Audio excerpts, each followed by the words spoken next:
camera in like so much class, and it's just like. Oh, what is that? Why? So in other words, you guys might want to watch your mouth. Is it off? No, it's on. The red light is on. Why I gotta do this? Because I want to better. I didn't do anything to deserve this. Jeremy. I always I get will watch lost. this with you. I'm going to have multiple teachers watch it. What? I'm just kind of trying to find different ways of my teaching of how I can improve things that I could do better on. So I'd like to record It myself. feels so awkward. Does it say me way over here? Why? You didn't see me? I don't want to see me. I'm not attracted. Hey, It's not about you guys. but I feel awkward. Is that You hard? really see it like Yeah. it's on our nose or something. Wait, I I just watch your mouth. found out What are your counts? Oh, I just don't know how to stand. Yeah, I put it in the folder yesterday. What's that? You could write this down.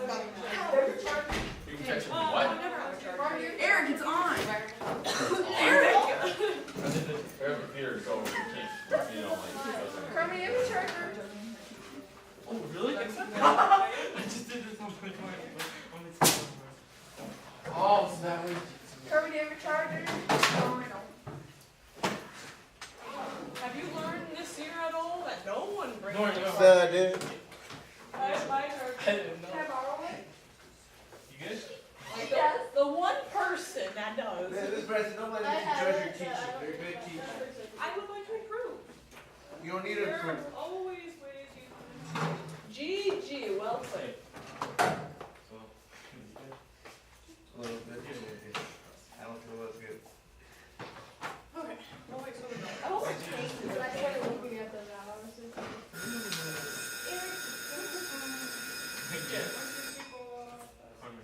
All right, it's my photo kids. he fell.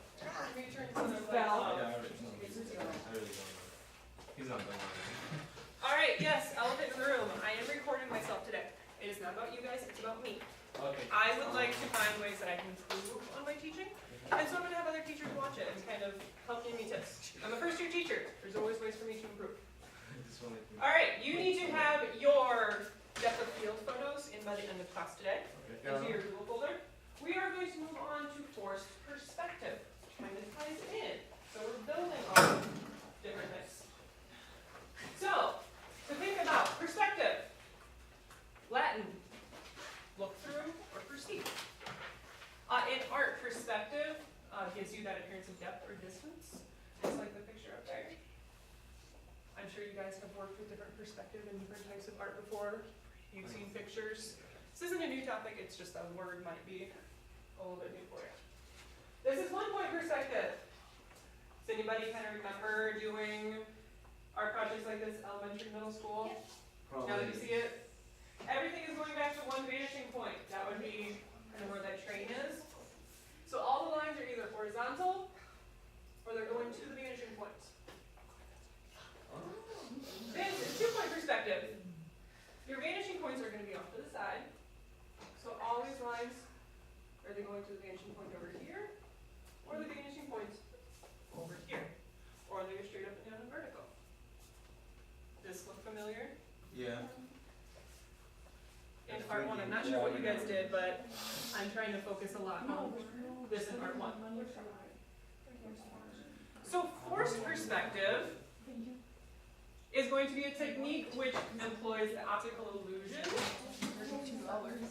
It's going to make an object appear farther away, closer, larger, smaller than it actually is. It's forced.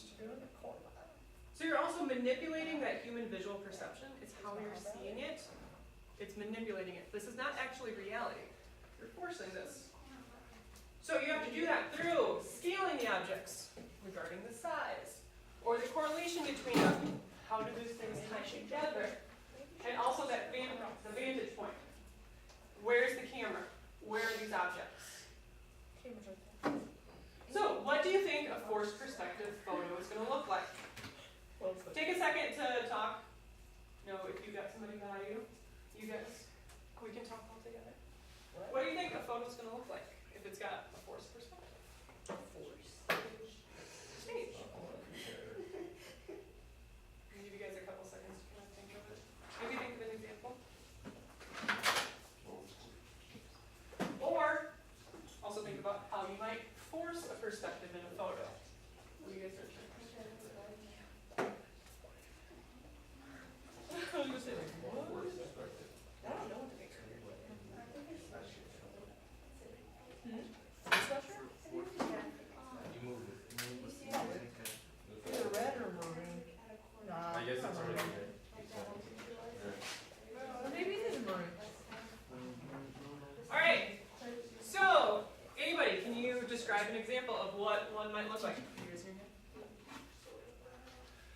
kind of think of an example. If you were to take a picture with forced perspective, what might you take a picture of? Me?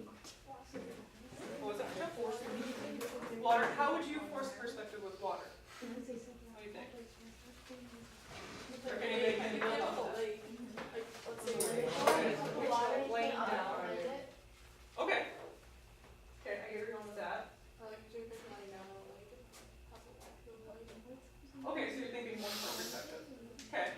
Anybody else have any other ideas? Or the first one or the second one? Either or. Oh, Whichever you might think of a visual example for. What do you guys think? I think you had a really good when I was over here. What were you thinking there? Like, when you look at a building or like when you're trying to have it in a park, if you look at a certain point, like in the picture where the corner is, and then you see it spread out. Okay, so the 2-point perspective. Good. When you're thinking about force perspective, there's some things you need to think about and some things you need to watch out for. What you want to focus on and think about is the angle. Where is the camera? Where are you with the camera? Where are the objects you're taking a picture of? Are you taking a picture from bird's eye perspective? You're up that high, maybe you're sitting up on a ladder. Or from inside perspective, you're down on the ground, you're sitting. Eric, you kind of took some pictures like that before, where you had Martin up on the chair. Yeah. From the inside perspective. Mhm. That would be a good way to force it. Also the size and the shape. What objects are you using for this perspective? You know, do they actually tie together, or is it two random complete things that don't really make sense? You want those to tie together. Also the distance, which is kind of ties in with angle. How far away are you? How far away is the object in the back? You know, are they going to tie together? What you want to watch out for, objects around you, are they casting shadows? That's going to affect the story of your perspective. Or the field of depth, what we just worked on, what you guys were taking pictures of yesterday. Is it blurry? You know, are both of the objects in focus, or are you losing it because that field of depth is blurring the object in the back? And also, are they lined up? When we look at some examples, you guys will really be able to see that. This is a forced perspective. Whoa! Is this maybe what you guys are thinking along the lines of? Now that you No, see a visual? no. I was thinking something else. You're thinking more perspective? Yeah. Forced perspective, what you're doing is you're putting an object way in the background, and an object up close, and those are going to tie together, but it's an optical illusion. Yeah. Yes.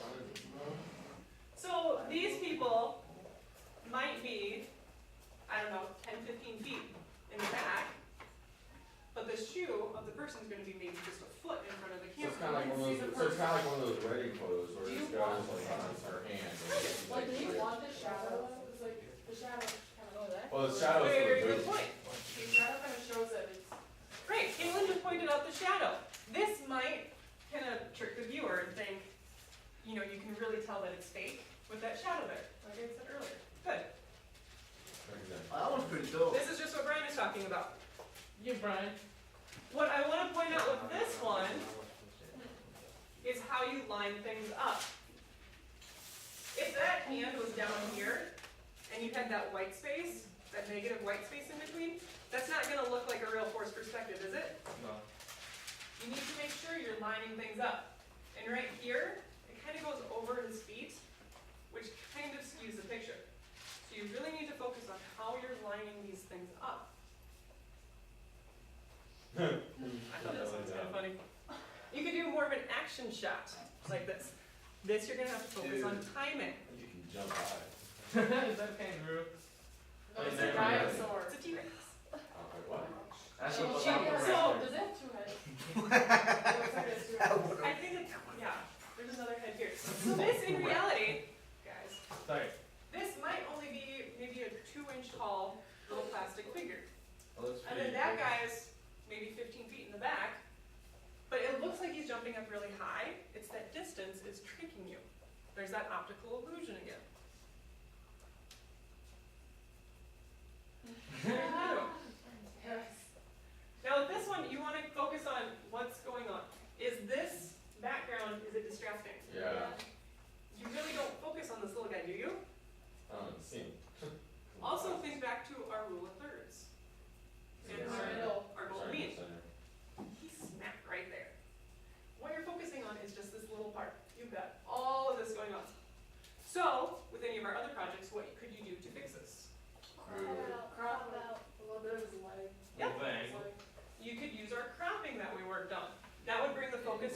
side.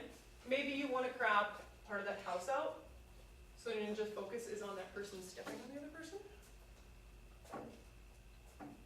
Alright, what I said about lining things up.